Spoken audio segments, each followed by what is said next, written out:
अर्पिता आर्या और आप देख रहे हैं डिबेट का नंबर 1 शो दंगल। आज बात यूपी में सीएम योगी की हुनक की, जिनके डर से माफिया पानी मांगने को मजबूर है। डर के मारे अपराधी सरेंडर करने खुद थाने पहुंच जाते हैं। पुलिस के एक्शन से यूपी में क्राइम का ग्राफ गिरता जा रहा है। अतीक अहमद पर नकेल कसने के बाद सीएम योगी के बयान की चर्चा खूब हो रही है, जो उन्होंने गोरखपुर में कल दी थी। सीएम योगी ने कहा था कि कोर्ट के आदेश के बाद अपराधियों की पैंट गीली दिखाई दे रही थी। यूपी के सीएम का ये बयान अतीक अहमद पर शिकंजा कसने के बाद आया और ये वही अतीक है जिसके तार प्रयागराज में उमेश पाल हत्याकांड में भी जुड़ गया है। लेकिन सबसे बड़ा सवाल यह है कि अपराधियों को मिट्टी में मिलाने वाली सरकार 42 दिन बाद भी उमेश पाल के हत्यारे तक अभी नहीं पहुंच पाई है और इसी को लेकर विपक्ष हमलावर है। विपक्ष का कहना है कि योगी सरकार में यूपी पुलिस एनकाउंटर पुलिस बन गई है। अब ऐसे में सवाल उठता है कि क्या वाकई जिस राज्य में कभी बंदूक बारूद की गंध से कानून व्यवस्था पूरी तरह चरमरा गई थी, वहां आज कानून का इकबाल है? क्या वाकई योगी राज में अपराध का ग्राफ तेजी से गिरा है या फिर योगी सरकार की बयानबाजी कागजी है? या विपक्ष के पास मुद्दों का अकाल है, इसलिए अपने समय के क्राइम पर पर्दा डालने के लिए योगी सरकार के क्राइम पर शोर शराबा कर रही है? सवाल कई हैं जिनका आज होगा हिसाब, लेकिन सबसे पहले देखिए हमारी ये खास रिपोर्ट।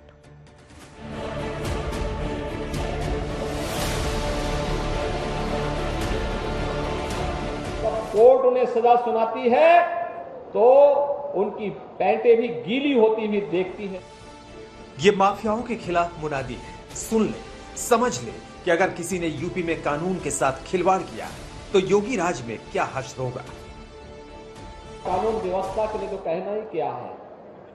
जो लोग पहले उत्तर प्रदेश की कानून व्यवस्था को दता बताते थे, आज आप देख रहे होंगे उनके सामने स्वयं के जान के लाले पड़ रहे हैं। जब कोर्ट उन्हें सजा सुनाती है तो उनकी पैंटें भी गीली होती हुई देखती है। सीएम योगी का यह बयान उस वक्त आया है जब यूपी में आतंक मचाने वाले अतीक अहमद पर कानून का शिकंजा कसता जा रहा है। उमेश पाल हत्याकांड का यह आरोपी अभी साबरमती जेल में, इसका भाई अशरफ यूपी की बरेली जेल में है। अतीक की पत्नी शाइस्ता फरार है। अतीक का बेटा असद का कोई सुराग नहीं। जनता देखती है कि कैसे माफिया पहले जनता को तबाह करते थे, उद्योगपतियों को धमकी भेजते थे, व्यापारियों का अपहरण करते थे, और आज उनकी सब सिट्टी पिट्टी गुम है। सबके सामने जान के लाले पड़े हुए हैं। कानून का राज होगा। कानून के अलावा किसी को कानून के इतर कार्य करने की इजाजत कतई नहीं दी जाएगी और यह सरकार का संकल्प है और सरकार अपने जीरो टॉलरेंस की उस नीति के तहत आगे भी पूरी प्रतिबद्धता के साथ कार्य करेगी। यूपी में हालात ये है कि जो खुद को माफिया और डॉन समझते थे वो आज खौफजदा है और ये खौफ यूपी की कानून व्यवस्था के लिए अच्छा है। खौफ का ही नतीजा है कि जब चंद रोज पहले साबरमती जेल से प्रयागराज अतीक अहमद को लाया जा रहा था तो उसके चेहरे पर शाम के वक्त 12 बज रहे थे।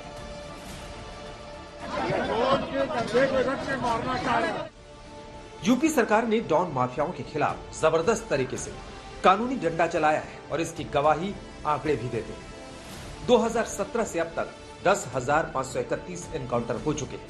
22,597 अपराधी गिरफ्तार किए गए हैं।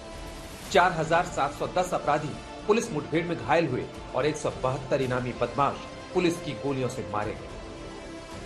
ये आंकड़े बताने के लिए काफी है कि योगी राज में किसका सिक्का चलता है, लेकिन यही आंकड़े की दुहाई विपक्ष देकर योगी सरकार पर निशाना भी साधती है। यूपी पुलिस को एनकाउंटर पुलिस का तमगा भी देती है। विपक्ष के अपने सवाल हैं, लेकिन दिन दहाड़े जब प्रयागराज की सड़कें और गलियां उमेश पाल की हत्या से गूंज उठी तो योगी अपने गुस्से को काबू नहीं कर सके। उस वक्त विधानसभा में सीएम योगी ने जो कहा उसे एक बार आज आप गौर से सुनिए। अतीक अहमद के खिलाफ पीड़ित परिवारों ने मुकदमा दर्ज कराया। उसके परिवार के खिलाफ वो समाजवादी पार्टी के द्वारा पोषित माफिया है और उसकी कमर को तोड़ने का काम हमारी सरकार ने किया है।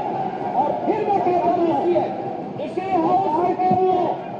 इस माफिया को मिट्टी में मिला देंगे। सरकार किसी है, सरकार किसी है, गफलत में हो, ये माफिया है, इनको मिट्टी में मिलाने का काम करेंगे। अपराधियों के सफाई को लेकर सीएम योगी की अवधारणा साफ है। इसमें कोई इधर उधर जैसी बातें नहीं है। यही वजह है कि उमेश पाल हत्याकांड में अब तक अतीक अहमद और उसके गुर्गों की 1000 करोड़ से अधिक की संपत्ति कुर्क की जा चुकी है। उमेश पाल हत्याकांड में भी अतीक के आशियाने पर बुलडोजर चल चुका है। लखनऊ, प्रयागराज और कई अन्य जगहों पर उसकी कई संपत्ति जब्त की जा चुकी है। सरकार का नॉन स्टॉप एक्शन अभी भी जारी है। इतना सब कुछ होने के बाद भी सवाल अभी बाकी है। सवाल ये कि आखिर जिस हत्याकांड को प्रयागराज में 24 फरवरी को अंजाम दिया गया, वो गैंगस्टर अब तक यूपी पुलिस की गिरफ्त से बाहर है। उमेश पाल हत्याकांड के शूटर और अतीक की पत्नी को पुलिस अब तक नहीं पकड़ सकी है। प्रयागराज से संतोष कुमार शर्मा के साथ आज तक। खास मेहमान हमारे साथ जुड़ चुके हैं। तारुफ आपका करा देते। प्रेम शुक्ला जी, प्रवक्ता बीजेपी के इस वक्त हमारे साथ जुड़ चुके हैं। अनुराग भदौरिया, प्रवक्ता समाजवादी पार्टी के इस वक्त हमारे साथ हैं। डॉली शर्मा, प्रवक्ता कांग्रेस पार्टी की इस वक्त हमारे साथ हैं। सतीश प्रकाश, राजनीतिक विश्लेषक के तौर पर और बीएसपी का भी एक तरीके से पक्ष वो रख देंगे। विक्रम सिंह, पूर्व डीजीपी हैं, वो हमारे साथ जुड़ चुके हैं उत्तर प्रदेश सरकार में। और विशाल मिश्रा, राजनीतिक विश्लेषक के तौर पर यहाँ पर स्टूडियो में मौजूद हैं। आप सभी का बहुत बहुत स्वागत। और शुरुआत मैं जरा प्रेम शुक्ला जी से करना चाह रही हूँ। प्रेम शुक्ला जी, मुझे एक जरा जानकारी दीजिएगा, उमेश पाल की हत्या कब हुई थी? जी, मुझे तिथि तो नहीं याद है। अच्छा। लेकिन 1.5-2 माह पूर्व की घटना है। ठीक सर, 24 फरवरी। सर कितने दिन हो गए अभी तक लगभग अंदाजा? 1.5-2 महीना तो आप कह ही रहे हैं। 2 माह बीत गए हैं। ठीक है सर, 42 दिन के बाद अगर शूटर नहीं पकड़े गए जिसने हत्या की, वो शिकंजे में नहीं है, ठीक है, आप इसकी तारीफ लीजिए कि संपत्ति कुर्क हो रही है, आप इसकी तारीफ लीजिए कि हिरासत में लोग लिए गए हैं, लेकिन फिर इसकी जिम्मेदारी भी लीजिए कि शूटर फरार है। जी, निश्चित तौर पर राज्य की जिम्मेदारी है और शूटर को ढूंढकर उसको कानून के हवाले करना, यह निश्चित तौर पर राज्य की जिम्मेदारी, दायित्व है।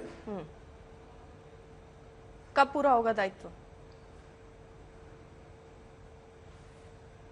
दायित्व देखिए, इस तरह की घटनाओं में अपराधी कब मिलेगा, जीवित मिलेगा, मृत मिलेगा, कहां मिलेगा, कैसे मिलेगा, ये मुझे लगता है अगर कोई जानकारी भी रखेगा तो किसी चैनल पर डिस्क्लोज नहीं करेगा। ठीक है, चलिए ये तो डिस्क्लोज कर देंगे कि 11 फरवरी को बरेली जेल में क्या हुआ था, वो तो सर खबर चल रही है, उसको तो डिस्क्लोज मतलब सबको पता है।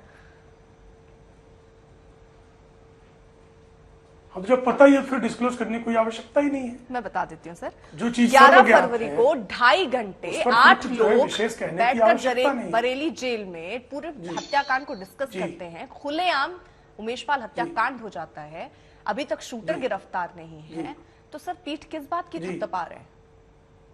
जी,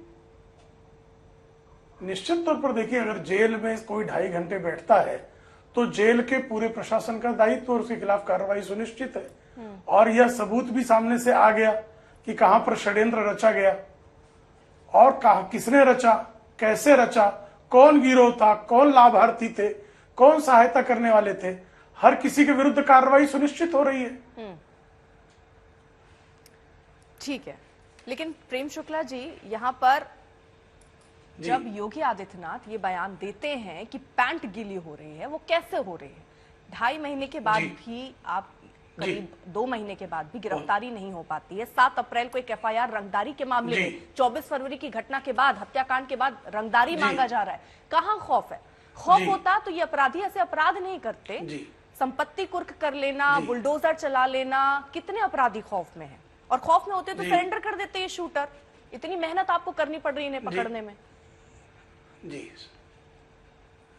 जी, सही है आपका प्रश्न। और ये खौफ में नहीं था, आज तक बहुत झूठ बोल रहा था। जब आज तक साबरमती जेल से लेकर उनको प्रयागराज तक जो है साथ चल रहा था, तो आपके रिपोर्टर झूठ पर झूठ बोले जा रहे थे कि अतीक अहमद बहुत भयभीत है। आज तक तो बहुत विश्वसनीय चैनल है और आपके रिपोर्टर बहुत अनुभवी हैं, वही कह रहे थे कि बहुत अत्यंत अतीक अहमद जो है भयभीत है। वो कहीं बेचारा जो है अपनी जो प्राकृतिक आवश्यकताएं हैं उसके विसर्जन हेतु भी कहीं अगर उसको रोका गया, तब भी लोगों ने उस पर, तमाम चैनलों ने पता नहीं क्या क्या बातें कही। मुख्तार अंसारी जो हैं उनको पंजाब जेल में रखा गया, जैसे ही उनको उत्तर प्रदेश लाया गया तो वो व्हीलचेयर पे चलने लगे। ये तो सबने देखा है ना। और ये भी देखा है ना, उत्तर प्रदेश गाड़ी के पलट तमाम जाना। चैनल ही रिपोर्ट करते रहते हैं, सर वो भी समाचार देखा ना, पत्र गाड़ी रिपोर्ट पलट करते हैं, जाना। तमाम जब राजनेता यही अतीक को कहते लेकर हैं। आ रहे थे सर, तो आपके ही नेता, आपके ही मंत्री ये कह रहे हाँ, थे तो कि भाई गाड़ी हादसा पलटी तो ना। कभी भी हो सकता है। तो अगर अच्छा ऐसा हुआ हादसा गाड़ी हो जाएगा पलटी, तो उसका खबर आज आपकी तक दिखाएगा जानकारी ना। के लिए। नहीं, बहुत विश्वसनीयता अच्छा की बात है, करिए आपने अच्छा किया, आपने। विषय छेड़ा। भाई आप ये अच्छा कह रहे किया हैं कि आपने, गाड़ी विषय पलट छेड़ा। सकती है, इसी खड्डे तो आ वही तो सकते हैं, बता गाड़ी रहा हूं। पलट जाएगी। आपकी प्रशंसा ही तो कर रहा हूं मैं। हाँ, मैं आपकी विश्वसनीयता की, आपके पत्रकारों की दक्षता की प्रशंसा कर रहा हूं। अच्छा सर, अगर आपने खबर देखी भाई होगी तो गाड़ी ये भी पलटी देखा नहीं होगा तो सत्य है ना कि सजा और मिलने के उसका- बाद, और उस सुनिए मामले तो। में नहीं सब ठीक अब है। अर्पिता जी जरा ठीक सुन है, लीजिए। नहीं बोल लीजिए प्रेम शुक्ला जी, बोल लीजिए। हाँ जी सुना दीजिए। मैं पूछूं? हाँ जी, देखिए गाड़ी पलटी, हाँ। उसको फेक एनकाउंटर कहा गया। सुप्रीम कोर्ट ने समिति गठित की, उस समिति ने पाया कि उसमें कोई दोष नहीं है, तो गाड़ी पलट गई और किसी की मृत्यु हो गई गैंगस्टर की। तो मुझे नहीं लगता कि इतना जो है राजनीतिक रुदाली की किसी को आवश्यकता है, जिस तरह कुछ राजनीतिज्ञों ने रुदाली की। अगर अतीक अहमद जैसे अपराधी के कुनबे में भय व्याप्त होता है तो उस पर बहुत सारे राजनीतिक दल जो हैं वो शोक संतप्त होकर स्यापा करने लगते हैं। यह परंपरा उचित नहीं है। ठीक है, लेकिन प्रेम शुक्ला जी एक छोटी सी बात आपका पे इसमें प्रश्न जोड़ था। देना चाह रही हूँ। अतीक जब सजा के बाद लौटा तब उसने कहा कि उसे डर नहीं लगता। किस बात का डर?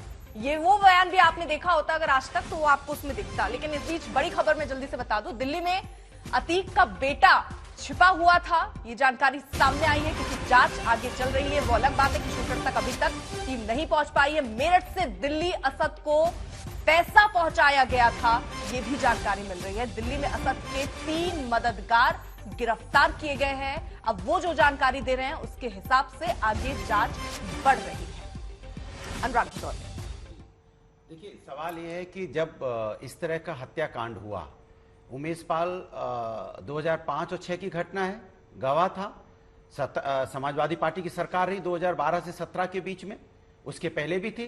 क्या कोई उमेश पाल को छुपाया?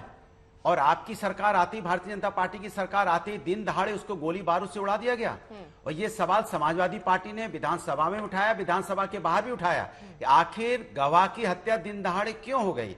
और फिर आप कहते हो यहाँ पे कानून का राज है। तो आपके समय में यहाँ पे दिन दहाड़े बारूद चली, गोली चली, और सवाल ये उठता है कि भारतीय जनता पार्टी हिफाजत नहीं कर पाई। एक बात। दूसरी बात, एक छोटी सी चीज मुझे थोड़ा सा इसमें बता दीजिए, उमेश पाल हत्याकांड था क्या?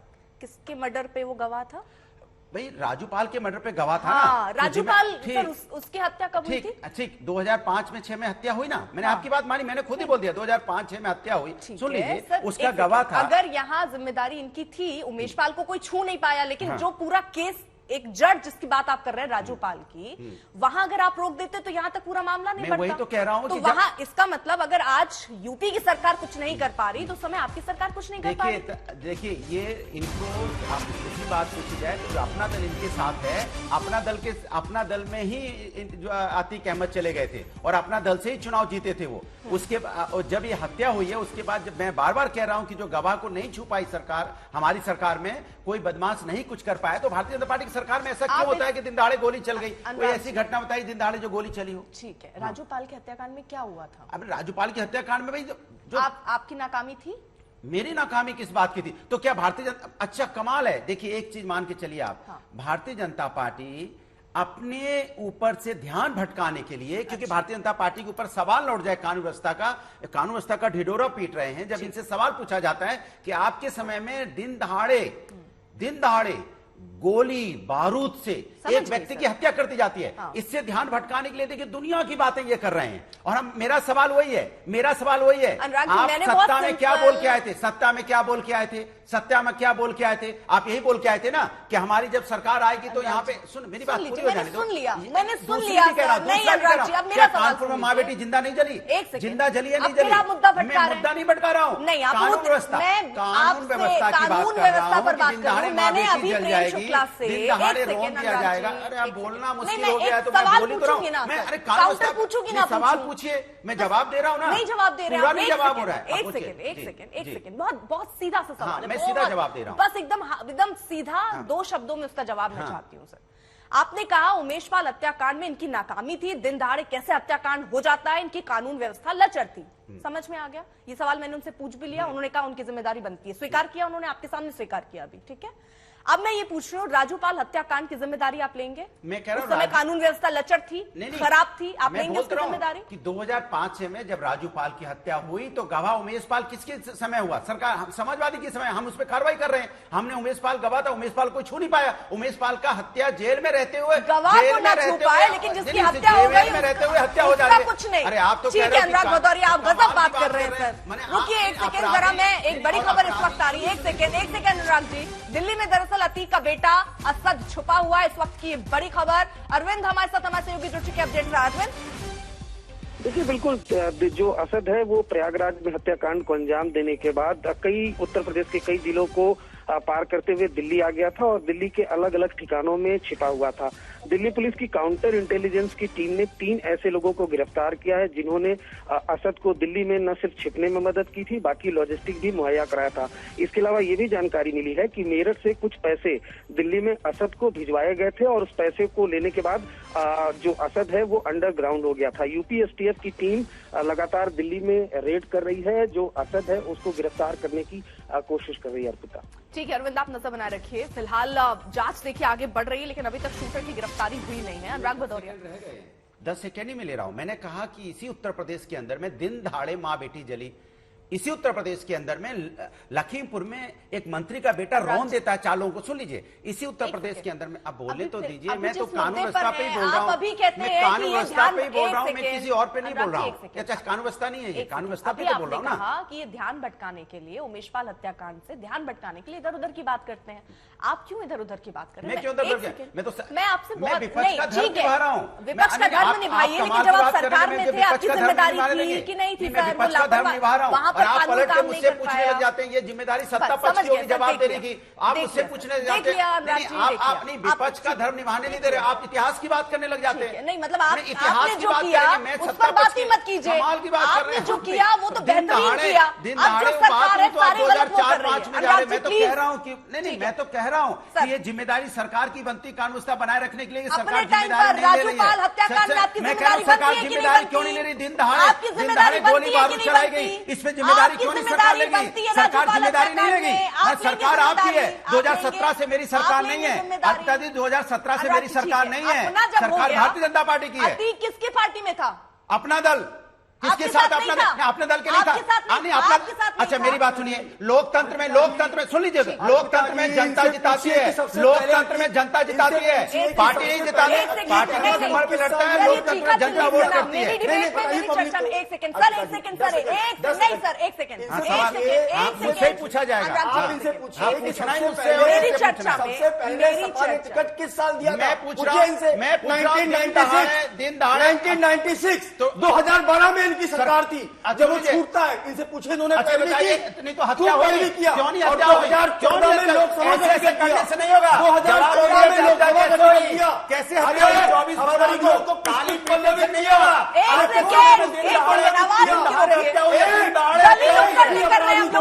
गली नुक्कड़ है सर, ये गली नुक्कड़। एक सेकेंड विशाल जी, एक सेकेंड अनुराग जी, एक सेकेंड। आप पहले एक बात सुनिए, नहीं पहले एक बात सुनिए, एक बात सुनिए। हम ये चर्चा टीवी चैनल में बैठ के कर रहे हैं। एक सेकेंड विशाल जी, विशाल जी, एक तो दिक्कत है कि आप दोनों स्टूडियो में हैं, आप दोनों स्टूडियो में हैं। आवाज कम करिए, आवाज कम करिए। विशाल जी सर, आप लोग कर लीजिए, आप लोग कर लीजिए।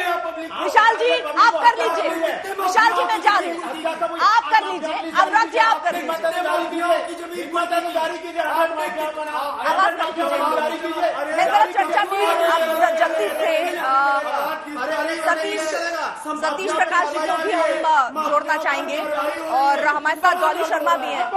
सर आप लोग अकेले करते रहिए चर्चा, मैं आगे बढ़ती हूँ। डॉली शर्मा भी हमारे साथ है, विक्रम सिंह भी हमारे साथ है और हमारे साथ सतीश प्रकाश जी भी। सतीश जी, आज जिस तरीके से माफिया का राज खत्म हो रहा है, आपको लग रहा है उत्तर प्रदेश में हालात बेहतर हुई है? केस विड्रॉ कर लिए गए। क्या आपकी आवाज कम आ रही है मुझे? हाँ डॉली जी आप सतीश जी से मेरा सवाल था। नहीं तो आप कोर्ट की टिप्पणी बताइए, ये बताइए आप किसकी तरफ से हैं? अरे बताइए। बताइए ना।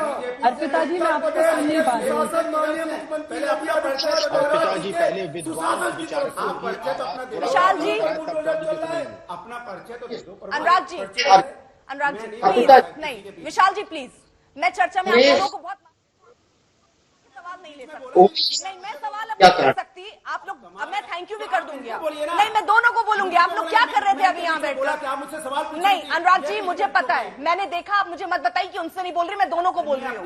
नहीं, अब आप दोनों शांत रहेंगे। नहीं, अब आप दोनों शांत रहेंगे। अगर आप चाहते हैं कि चर्चा चले, नहीं तो मैं अभी आप लोग को थैंक यू बोल पाओगे। आप मैंने विपक्ष को आप टोकोगे, कमाल है। मैं इनके बीच में बोला कर, ईमानदारी से बोलिए। अनुराग जी, मैं इनके बीच में बोला कर, चर्चा आप ईमानदारी से बताइए। अर्पिता जी इधर मत भागिए, हम आपसे बात कर रहे थे। सतीश जी, अनुराग जी प्लीज। हाँ सतीश जी, अपनी बात पूरी कीजिए। नहीं, देखिए अर्पिता जी, एक बात को ध्यान रखिए कि उमेश पाल गवाह थे, और आमतौर पे भारत में अगर आप जो गवाहों की हत्या है या गवाहों के जो मर्डर है, उमेश पाल भारत का दूसरा या तीसरा ऐसे गवाह होंगे कि जिनकी हत्या या जिनका मर्डर गवाही होने के बाद, गवाही पूरी होगी उसके बाद हुआ है। क्योंकि आमतौर पर गवाही ना दे पाए इसलिए दूसरे पक्ष लोगों को मार देते हैं। देखिए, इसके पीछे कहीं ना कहीं उत्तर प्रदेश की राजनीति है, प्रयागराज की राजनीति है, कहीं ना कहीं मान लीजिए, मैं पहले दिन से ये कह रहा हूं। और सरकार को 2 माफियाओं को आगे करके अगर आप 100 माफियाओं को छिपाएंगे, उत्तर प्रदेश कभी भी अपराध मुक्त नहीं हो सकता। योगी सरकार जी की कैसी नियत थी ये मुझे नहीं पता, लेकिन एक बात मैं जरूर कहूंगा, आम जनमानस ये मानता है कि जब कोई क्राइम होता है तो पुलिस 8 दिन तक सबूत जुटाती है। लेकिन योगी जी की सरकार या योगी जी की पुलिस के ऊपर कौन ऐसा दबाव डाल रहा था कि बुलडोजर चलाने के बहाने कहीं ना कहीं जो अपराध के सबूत सरकार मिटा रही थी, पुलिस मिटा रही थी। ये बात मैं इसलिए कह रहा हूं कि जिस गाड़ी से जो अपराधी भागे, जिनको आप दिल्ली और ठिकाना बता रहे, 8 दिन तक उनकी गाड़ी को वहां का स्थानीय जो पुलिस चौकी अधिकारी है, वो पुलिस के लोगों को उसने कोई इन्फॉर्म नहीं किया। 8 दिन तक उस गाड़ी को दबा के रखा। इन कांडों की भी जांच चल रही है।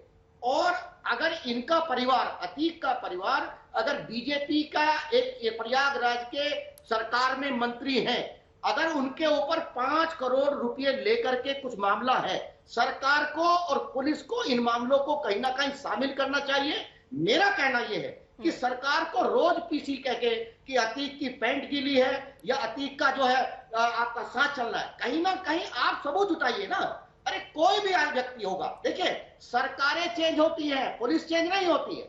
यही पुलिस समाजवादी पार्टी की सरकार में काम करेगी, यही पुलिस बहुजन समाज पार्टी की सरकार में काम करती है, यही पुलिस योगी जी की सरकार में काम कर रही है। ये पुलिस के ऊपर निर्भर करता है कि सरकारें अगर दबाव डालेगी। उत्तर प्रदेश पुलिस के ऊपर सवाल नहीं उठा रहा हूं मैं, कहीं ना कहीं सरकार पुलिस को मुक्त रूप से काम करने का मौका नहीं दे रही, और उसी का परिणाम है कि आज उत्तर प्रदेश की जो पुलिस है वो कहीं ना कहीं सरकार के पार्टी के दबाव में काम कर रही है। इसलिए उत्तर प्रदेश बिल्कुल भी अपराध मुक्त नहीं है। आपने इतनी ज्ञान की बातें बता दी, जरा मुझे ये भी बता दीजिए, आप कह रहे हैं कि सरकारें दबाव बनाती हैं, आपकी सरकार भी बनाती थी क्या? नहीं, आप सुनिए ना, देखिए अर्पिता जी, उत्तर प्रदेश का बच्चा बच्चा जानता है। आदरणीय विक्रम सिंह जी यहाँ बैठे हैं, 2 लोग जो पॉलिटिकल थे बहुजन समाज पार्टी की सरकार में, एक एमपी था बहुजन समाज पार्टी का, एक विधायक था। जब उसके ऊपर आरोप लगे तो बहन जी ने बाकायदा उसको अपने आवास के ऊपर बुला करके उत्तर प्रदेश पुलिस ने गिरफ्तार कराया। ये एक मैसेज था कि अगर वो अपने लीडर्स को गिरफ्तार करा सकते हैं। एक और जानकारी दे दीजिए, समझ गई मैं।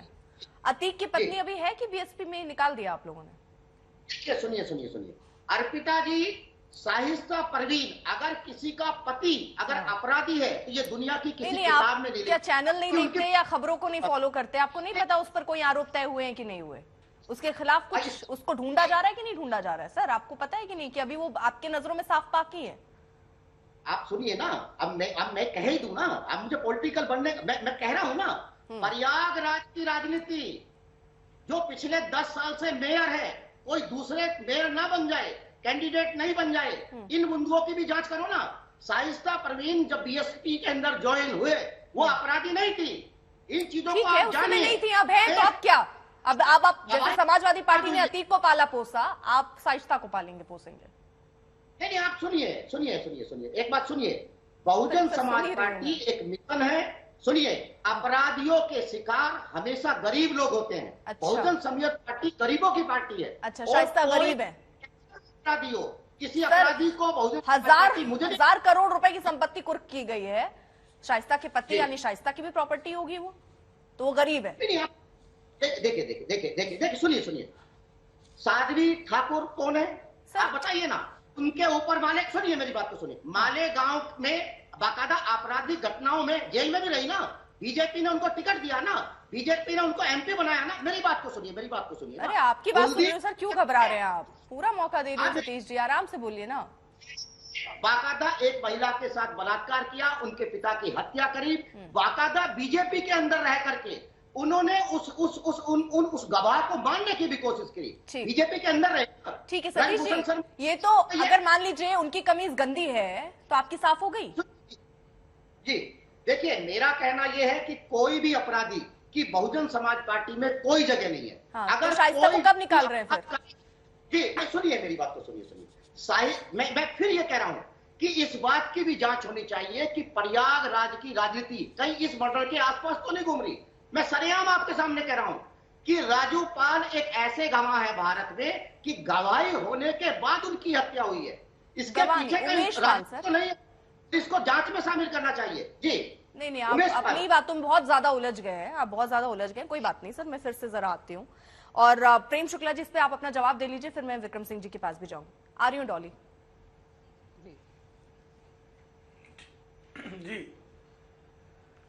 जी अर्पिता जी, इस पर जवाब सर। वो आरोप आपकी भी लगा रहे हैं सतीश जी।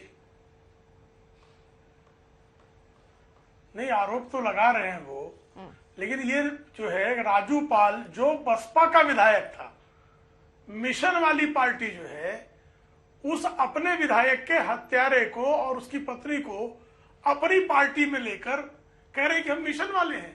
कौन सा मिशन था? अपने कार्यकर्ता की हत्या करवाना मिशन था। अपने कार्यकर्ता, अपना जो विधायक है उसके हत्यारे को प्रश्रय देना मिशन था।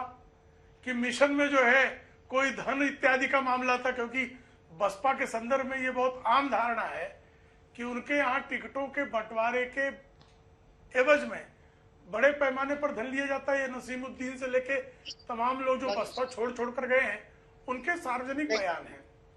ठीक है, अतीक अहमद से आप को बसपा से संबंध है कि नहीं, इस प्रश्न का आपके पास कोई उत्तर नहीं है। मुद्दे की बात है कि अतीक अहमद ने जिस तरह से उसके गिरोह ने कार्रवाइयां की, जिस तरह से उसने हत्या को अंजाम दिया, वो निश्चित तौर पर किसी भी नागरिक की, अगर हमारे राज्य में हत्या हो रही है तो उस नागरिक की सुरक्षा हमारा दायित्व है।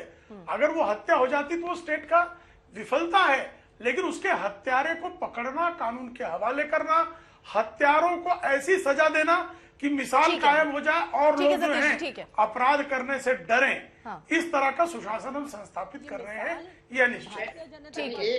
आर्यू बस जल्दी से 10 सेकंड में अपनी बात रखिए। बेटे जब सकते हैं तो कायम क्यों नहीं की जाती? उनके घर बुलडोजर क्यों नहीं जाता? और सबसे बड़ी बात, जहां खुले तौर पर बमबारी गाड़ियों पे करना, आज खुले तौर पर उत्तर प्रदेश में गाड़ियों पे बम फेंके जाते हैं, उस समय योगी आदित्यनाथ जी इस तरीके के शब्द कहते हैं कि पैंट गीली। ये एक मुख्यमंत्री, एक संवैधानिक पद पर बैठे हुए व्यक्ति की भाषा होनी चाहिए क्या? आप अपराधी को पकड़िए, जो अपराध करता है उसको कड़ी से कड़ी सजा मिलनी चाहिए, लेकिन वो चाहे फिर किसी भी पार्टी से हो। अगर वो भारतीय जनता पार्टी से होता है तो बचाया क्यों जाता है? अर्पिता जी, ये पूछना चाहती हूं मैं। ऐसे ही आप चाहे कुलदीप सिंह सेंगर हो, 2 साल लग गए पकड़ने के लिए, चाहे आप चिन्मय आनंद को देख लीजिए, चाहे आप टेनी जी के बेटे को देख लीजिए, इनके यहाँ बुलडोजर नहीं देखा उत्तर प्रदेश में किसी ने, इनके यहाँ ये पकड़े नहीं गए। इन्हें उत्तर प्रदेश में योगी जी की पुलिस बिठा के चाय बिस्किट खिलाती है टेनी जी के बेटे को। क्यों भाई, ऐसा उत्तर प्रदेश में क्यों होता है?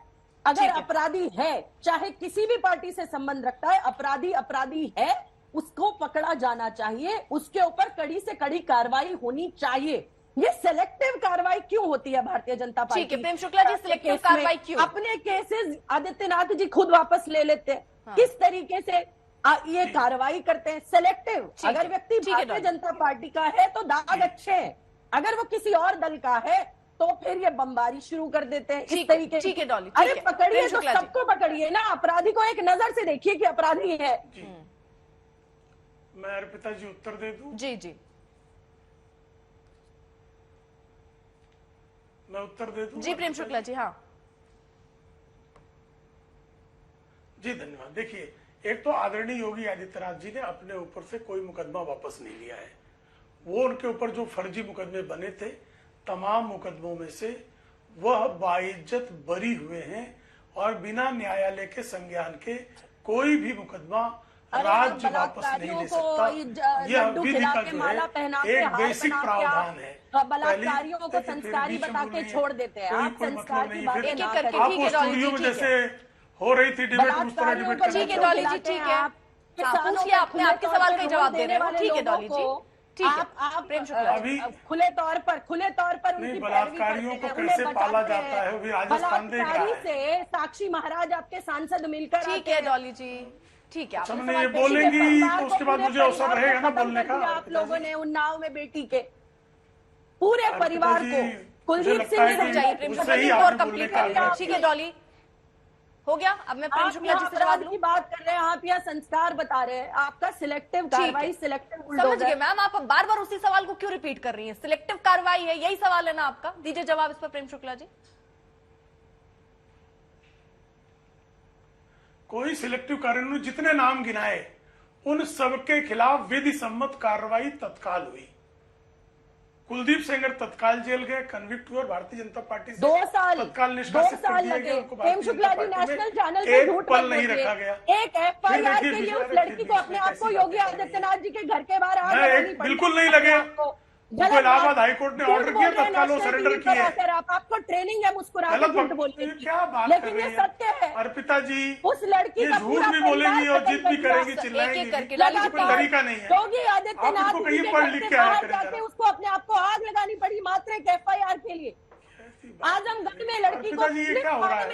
मुझे चिल्लम चिल्ली वाली डिबेट करनी है? आप कौन सी बातें कर रहे हैं? ठीक है डॉली शर्मा, प्रतियोगिता में उतरना है। ठीक है प्रेम शुक्ला, जल्दी 10 सेकंड में विक्रम जी के पास नहीं जा पाई हूँ। हाँ अर्पिता जी, अगर मैं इसी तरह बीच में इनके 3-4 बार कूदूंगा तो उनको सब भूल जाएगा। ठीक है सर, अब अपनी बात रखिए आप।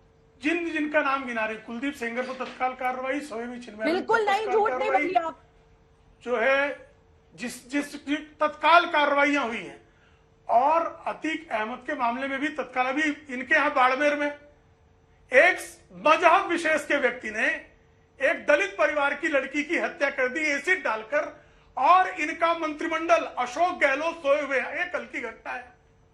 चूंकि मजहब विशेष के व्यक्ति ने मार दिया, इसलिए पूरे कांग्रेस के एक स्वर नहीं फूटा।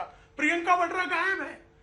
लड़की हूँ, लड़ सकती हूँ, कार्रवाई होगी, लेकिन राजस्थान में नहीं जाएंगी।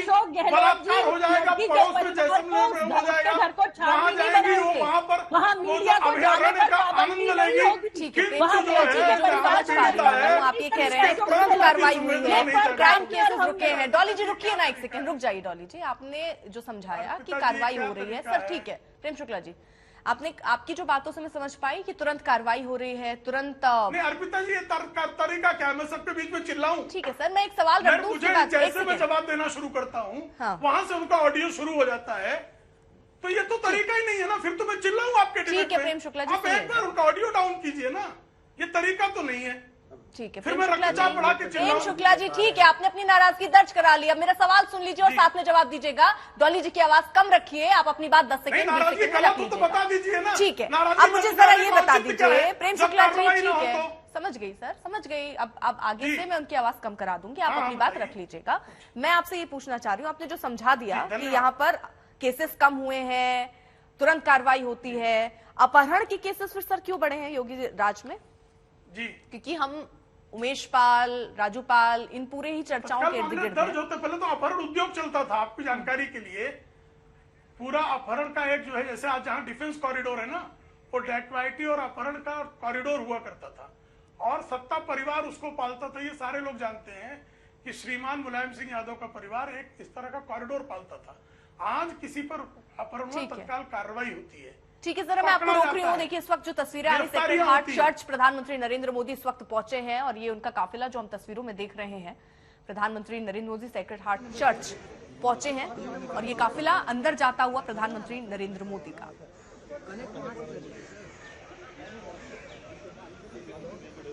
देखिए और वहीं चलो ना, इसे उठा फटाफट, इसे ले लो। एक सेकंड, क्या हो गया?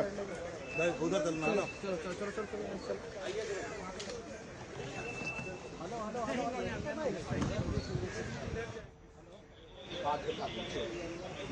ठीक है, प्रेम शुक्ला जी अपनी बात पूरी कीजिए।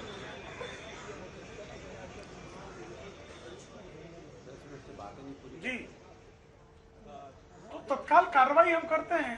कार्रवाई करना हमारा दायित्व है।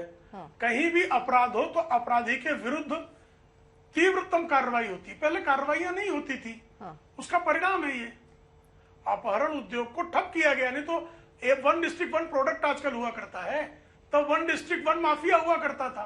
प्रयागराज अतीक अहमद संभालेंगे, गोंडा रिजवान अहमद संभालेंगे, मुख्तार अंसारी गाजीपुर संभाल लेंगे। इस तरह का आपने जिले हरे के बांट के रखे हुए थे। ठीक है, ये सब ठीक है। विक्रम सिंह जी से मुझे जल्दी से, ठीक है, हर जिले का एक, ठीक है, यानी सब कार्रवाई हुई है। अब आप अगर केसेस बढ़ भी रहे हैं तो उसके पीछे की वजह ये है क्योंकि आप कार्रवाई हो रही है। आप इस तरीके का जो तर्क दे रहे हैं। विक्रम सिंह जी सवाल पूछे अर्पिता जी। विक्रम सिंह जी, जिस तरीके के हालात उत्तर प्रदेश में दिख रहे हैं अभी के लिए, आपको लगता है कि बहुत सारी चीजें इस चर्चा में रही कि सरकारें दबाव बना देती हैं। पुलिस तो पुलिस सेम ही रही है, चाहे वो बीएसपी की गवर्नमेंट में हो, समाजवादी पार्टी के में हो या बीजेपी के में हो, लेकिन सरकारों के दबाव की वजह से कई बार कार्रवाइयां होती रही हैं, कई बार कार्रवाइयां नहीं होती रही। इस पर कितनी सच्चाई देखते हैं आप? अर्पिता जी, सरकार का काम ही है काम की समीक्षा करना, अनुश्रवण करना और उसको रिव्यू करना। इसको दबाव नहीं मानना चाहिए। दबाव दो प्रकार के होते हैं, वैधानिक और अवैधानिक। जो वैधानिक दबाव है उसको मैंने कहा अनुश्रवण है, रिव्यू है और उसकी समीक्षा है।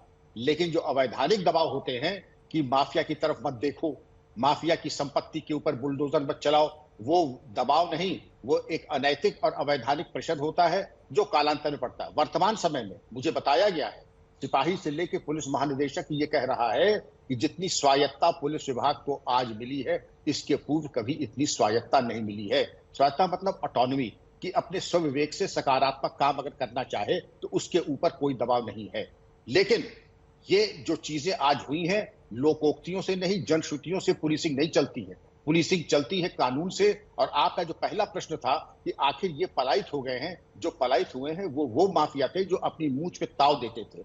आज ये पुरस्कार घोषित पलायित अपराधी मफरूर और एब्सकॉन्डर है। ये भी एक संतोष का विषय है। और कालांतर में 90 दिन सीआरपीसी टाइम देती है। कालांतर में आज तक यूपी पुलिस की गिरफ्त से कोई भी बदमाश, न सुल्ताना, न मान सिंह, न ठोकिया, न ददुआ, न माधव सिंह, न मोहर सिंह, कोई नहीं बचा है और ये भी नहीं बचेंगे। ये शातिर दिमाग के अपराधी हैं पिताजी। ये कोई जेब कतरे या चप्पल चोर नहीं है, शातिर दिमाग के माफिया अपराधी हैं। इनके अपने भागने के रास्ते पहले तैयार किए थे। लेकिन यूपी पुलिस, एटीएस और एसटीएफ टेक्निकल इंटेलिजेंस और ह्यूमन इंटेलिजेंस के माध्यम से जल्द ये जनता के सामने पेश किए जाएंगे। सर, ये जो एक छोटी सी चीज और समझना चाह रही हूँ, जो बुलडोजर चल रहे हैं, ये जो गाड़ियां पलट जाती हैं, ये क्या किसी अपराधी में खौफ पैदा करते हैं? बहुत ज्यादा। आपने देखा होगा जब कभी कोई भू माफिया या कोई माफिया जब लाया जाता है तो पहला सवाल उनका परिवार पूछता कि हमारी गाड़ी तो नहीं पलटेगी। गाड़ी पलटती नहीं है। इत्तेफाकन गाड़ी पलटे, कोई हथियार छीने तो धारा 96 से लेकर धारा 104 आईपीसी में अपनी राइट ऑफ प्राइवेट डिफेंस के अंतर्गत गोलियों के आदान प्रदान में न्यूनतम बल प्रयोग करके अगर इसको गिरफ्तार करते हैं। दुर्भाग्य है माफिया का कि न्यूनतम बल प्रयोग में अगर उसकी जान चली जाती है। दूसरा, जो बुलडोजर चलता है वो भी कानून की परिधि में रहकर चलता है। मनमाने तरीके से बुलडोजर नहीं चलता है। अगर मनमाने तरीके से चलता होता, जितनी मीडिया स्क्रूटनी, जुडिशियल स्क्रूटनी आज पुलिस की कार्य पद्धति है, अब तक आपके विद्वान पैनलिस्ट और तमाम जो और विद्वान लोग हैं, हम अनपढ़ नाखवादा पुलिस वालों को अब तक सूली पे चढ़ा दिया होता। नहीं चढ़ा पाए क्योंकि कानून में और जिस तरीके से कार्रवाई हो रही है, विधि सम्मत तरीके से की जा रही है। अगर एक भी उसमें हल्की सी त्रुटि होती तो आपके पास तो एक से एक एडवोकेट्स हैं जो बात करने के 10 लाख रुपए लेते हैं। अब तक हम लोगों को टांग दिया होता, नहीं कर पाए। ठीक है विक्रम सिंह जी, एक और चीज छोटी सी मैं और जान लेना चाह रही हूँ आपसे कि 42 दिन हो जाएं और जो शूटर है वो अगर गिरफ्त में ना आए तो इसको पुलिस प्रशासन, सरकार उनकी नाकामयाबी देखना चाहिए। अच्छा सवाल। हमारी पुलिस उप संस्कृति में अंदर होते तब तक जो विवेचक होते कमरे में बंद करके उनकी ऐसी खातिर तवाज़ो हो जाती कि 42 दिन हो गए, प्रतिष्ठा दांव पे लगी है, आप कर क्या रहे हैं।